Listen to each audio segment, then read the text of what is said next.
From the CNN Center, I'm Carl Azus. First up, deadly wildfires blaze a destructive path across the Australian state of Victoria. An absolute feeling of helplessness is how one resident described the situation.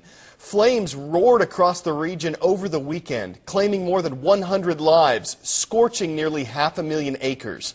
Back in 1983, this country suffered through something similar in the so-called Ash Wednesday fires. But as Peter Morris of Australia's 7 Network reports, the toll from these blazes is much worse. They said it was going to be worse than Ash Wednesday, but nobody ever imagined it would be like this. And we never believed so many homes would be destroyed, let alone lives lost.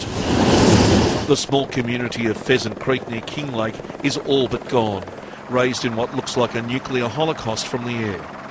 While on the ground, home after home is now a twisted, smouldering mess, entire streets destroyed. No, it's devastating. It's heart-wrenching.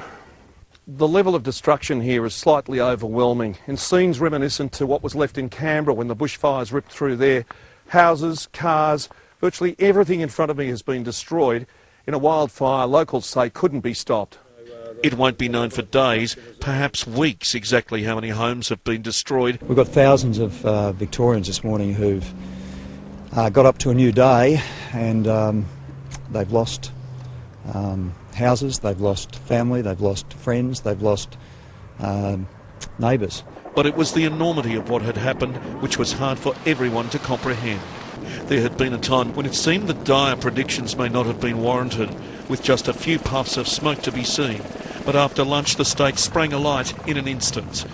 It seemed spot fires were starting up everywhere, as winds stronger than anyone had seen carried embers for kilometres and put more and more communities under threat.